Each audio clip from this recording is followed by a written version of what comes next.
L'histoire commence dans un appartement modeste mais chaleureux à Abidjan. Désiré, un homme d'une trentaine d'années au visage bienveillant, fait les 100 pas dans son salon, l'air soucieux. Le vent de fin d'après-midi fait doucement onduler les rideaux. On frappe doucement à la porte. C'est Kofi, son neveu de 20 ans. Il se tient sur le seuil, une valise usée à la main, le regard vide, anéanti par la mort tragique de son père, Lamine. Désiré s'approche et pose une main réconfortante sur son épaule. Désiré, entre Kofi. Tu es chez toi ici. Kofi hoche la tête sans un mot et entre, posant sa valise. Le silence s'installe. Désiré, je sais que c'est difficile. Ton père était mon grand frère. Il me manque aussi. Kofi relève enfin les yeux. Une profonde tristesse y brille. Kofi, d'une voix rauque, je ne sais pas quoi faire, tonton. Désiré, tu n'as pas à le savoir pour l'instant. Viens, assieds-toi. Kofi s'assoit sur le canapé, le corps affaissé. Désiré, en soupirant. Écoute, Kofi, c'est la famille. Tu n'as plus à t'inquiéter. Je vais m'occuper de toi. Tu resteras ici aussi longtemps que tu le voudras. On prendra les choses un jour à la fois, d'accord? Un long silence suit, moins oppressant. Kofi murmure, presque inaudiblement. Kofi, merci tonton. Désiré, il n'y a pas à me remercier. Repose-toi maintenant. Au fur et à mesure que Kofi s'installe, il rencontre Aminata, la fille de Désiré, une jeune femme de 18 ans, belle et pleine de vie. Aminata, souriante, tu dois être Kofi. Papa m'a dit que tu arrivais, bienvenue. Si tu as besoin de quoi que ce soit, n'hésite pas. Kofi, un peu timide. Merci Aminata, c'est gentil. Quelques jours plus tard, alors qu'elle le guide à travers un marché animé. Aminata, alors tu t'habitues un peu à la vie ici? Ce n'est pas trop bruyant pour toi? Kofi, la regardant avec admiration. C'est différent, moins silencieux. Mais grâce à toi, je me sens un peu moins perdu. Une tension étrange se crée entre eux. Leurs regards se croisent plus longtemps que nécessaire, chargés d'une attirance mêlée de culpabilité. Plus tard, Désiré prend sa fille à part. Désiré. Fais attention à lui, ma fille. Il a perdu son père, il est fragile. Sois une bonne cousine pour lui. Mais Kofi, observant Aminata rire avec ses amis depuis le balcon, sent naître en lui des sentiments plus profonds. Un sourire malgré lui se dessine sur son visage. Il ressent bien plus que de l'affection fraternelle, mais refuse de se l'admettre. Les jours passent et une complicité étrange se tisse entre Kofi et Aminata. Un soir, alors que Désiré est parti en mission, Kofi et Aminata se retrouvent seuls. Ils partagent un dîner simple dans la cuisine, où les rires se transforment lentement en silence gênant. Aminata, tu sais, ça va me manquer d'avoir quelqu'un de la famille ici. Kofi, en souriant, un peu nerveux, et à moi aussi. Mais la scène prend une tournure inquiétante. Kofi, sans contrôle, se rapproche d'Aminata et lui prend la main. Il la regarde intensément, et un frisson les traverse tous les deux. Ils ne disent rien. Une tension sexuelle palpable envahit l'air. Le lendemain, le malaise est palpable. Aminata évite Kofi, son cœur lourd d'un secret naissant. Incapable de porter ce fardeau seule, elle se confie à sa meilleure amie, Aïcha, dans l'intimité de sa chambre. Aïcha, voyant son amie bouleversée. « Aminata, qu'est-ce qui se passe? Je ne t'ai jamais vue comme ça. » Aminata, la voix tremblante. « C'est Kofi? » « Mon cousin, je suis perdu, Aïcha. Il y a une tension entre nous. Des regards, des silences. Il a dit des choses. » Aïcha, fronçant les sourcils, inquiète. « Des choses? Fais attention, Aminata. C'est le fils de ton oncle. Ce n'est pas simple. Qu'est-ce que tu ressens, toi? » Aminata, éclatant en sanglots silencieux. « J'ai honte.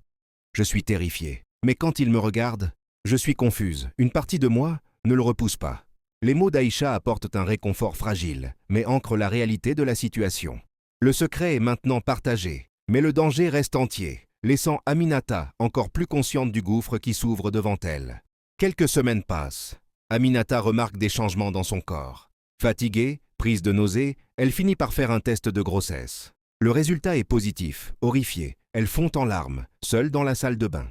De son côté, Kofi est devenu plus possessif.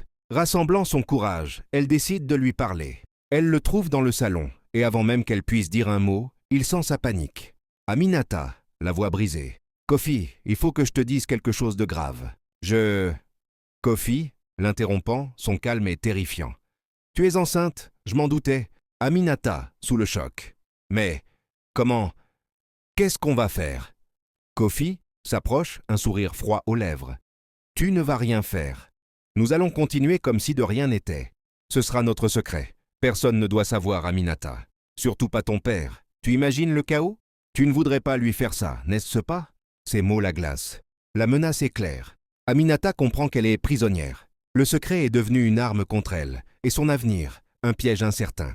Un mois plus tard, l'inquiétude grandit en Désiré. Il voit sa fille s'éteindre, distante et visiblement malade. Décidé à comprendre, il l'intercepte un soir, loin des oreilles de Kofi, dans le silence de leur maison. Désiré, d'une voix douce mais ferme, « Et pas Soleif. Aminata, ma fille, parle-moi. Qu'est-ce qui te pèse à ce point? Je vois bien que tu n'es plus la même. » Sous le regard aimant de son père, les barrières d'Aminata cèdent. Elle s'effondre en larmes, incapable de retenir plus longtemps le terrible secret. Aminata, la voix étouffée par les sanglots. « Papa, pardonne-moi. Je suis enceinte de Kofi. » Le monde de Désiré bascule. Les mots de sa fille le frappent, comme la foudre. Son visage passe de l'incompréhension à une douleur infinie, puis se durcit, consumé par une rage froide. Désiré, tétanisé, un murmure brisé. « Non, non, dis-moi que ce n'est pas vrai. Pas lui. » Le silence qui suit est plus assourdissant que n'importe quel cri. Le père et la fille sont unis dans la tragédie, mais la trahison a semé une tempête qui s'apprête à tout détruire. La révélation fait exploser la maison. Fou de rage, Désiré jette Kofi dehors dans un torrent de cris et de menaces. Mais la confrontation est loin d'être terminée. Le lendemain, Kofi revient, non pas pour s'excuser, mais pour manipuler. Avec un calme glacial, il se présente comme une victime et sème la discorde, retournant la situation à son avantage. Le piège se referme sur Désiré, qui, dévasté et confus, finit par tourner sa colère contre sa propre fille, la voyant comme complice. Désiré, hurlant sur Aminata qui pleure en silence. « Tu as détruit ma famille. Tu as tout détruit. » Kofi, intervenant avec une froide assurance, devant un Désiré impuissant. « Ce n'est pas ma faute si Aminata et moi avons des sentiments. » Les mots de Kofi sont comme du poison. Désiré, trahi par son neveu et déçu par sa fille, est maintenant isolé dans sa propre maison. La haine a pris racine. La maison est devenue un champ de bataille silencieux. Chaque jour, Désiré tente de reprendre le contrôle, mais il ne fait que constater l'étendue des dégâts. Dans une ultime tentative de sauver ce qui peut l'être, il aborde l'inévitable, l'avortement. Il y voit la seule solution pour effacer la trahison. Mais il se heurte à un mur infranchissable. Aminata, dont le regard a perdu toute innocence, refuse catégoriquement. Dans sa détermination, Désiré entend la voix manipulatrice de Kofi, qui a réussi à la convaincre que cet enfant est leur unique avenir. « Je le garderai, papa !» annonce-t-elle, sa voix dénuée d'émotion. À cet instant, Désiré comprend qu'il a tout perdu. Son autorité est morte, sa famille est pulvérisée. Le choix de sa fille, dicté par son bourreau, vient de sceller leur destin. Il n'est plus le chef de famille, mais un simple spectateur de la ruine qu'il n'a pas su empêcher. La chute fut inévitable. Consumé par une honte et une douleur que les mots ne pouvaient plus décrire, Désiré choisit de mettre fin à son supplice. Son départ fut silencieux, un dernier acte de désespoir dans une maison déjà morte. Kofi, l'architecte de cette ruine, s'était évaporé, laissant derrière lui une destruction totale. Aminata se retrouva seule, un enfant dans les bras, héritière d'un désastre qu'elle ne comprenait que trop tard. Devant la tombe fraîche de son père, sa culpabilité éclata en un murmure brisé. Aminata, sanglotant, la main sur la pierre tombale. « Papa, c'est ma faute !» Le film s'achève sur son image, une silhouette perdue marchant dans les rues d'Abidjan. La ville, autrefois vibrante, semble désormais aussi dévastée que son âme. Les rires d'autrefois ne sont plus qu'un écho lointain, étouffé par le poids de la tragédie.